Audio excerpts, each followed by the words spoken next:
गौमांस भरकर समोसा बेच रहा था वडोदरा का हुसैनी समोसे वाला। यूसुफ शेख समेत 6 गिरफ्तार। पूछताछ में बोला सस्ता मिलता है बीफ। आप सबने अब तक आलू वाले समोसे तो खाए होंगे और वो गाना भी सुना होगा, जब तक रहेगा समोसे में आलू। तो आलू तो समोसे में कॉमन है, लेकिन समोसे में गौमांस भी हो सकता है, ये भी अब आपको ध्यान रखना होगा।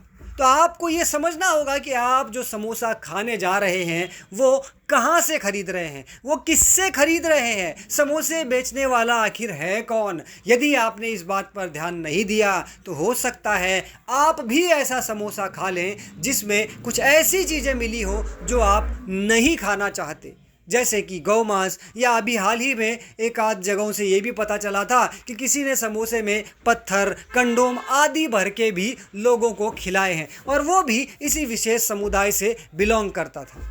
तो अब आपको यही बताना है कि हम सभी को पता है कि किस प्रकार से फल सब्जियों में थूका जाता है, रोटियों पर थूका जाता है। ये सब चीज़ें बहुत से अनेक वीडियो हम देख चुके हैं। उसके बावजूद भी यदि हम इस घटिया और घृणित मानसिकता को नहीं समझते तो हो सकता है आने वाले समय में आप भी किसी ना किसी चीज़ में गौमांस या कुछ और ही चीज़ें मिली हुई खाएं और उसके बाद पछताते रहें। लेकिन खाने के बाद अगर आप पछताएंगे भी तो उसका भी कोई समाधान नहीं, कोई फ़ायदा नहीं। इसलिए यदि आप चाहते हैं कि आप शुद्ध, सही और उचित खाएं, स्वस्थ रहें, आपका धर्म भ्रष्ट ना हो, आपका शरीर खराब ना हो, तो आपको ये देखना पड़ेगा कि आप जो खा रहे हैं, जो खरीद रहे हैं, वो कहाँ से खरीद रहे हैं, वो किससे खरीद रहे हैं, वो बेचने वाला कौन है, वो बनाने वाला कौन है। और आपको एक और चीज़ बता दें कि ये जो समोसे हैं, ये कच्चे समोसे बनाकर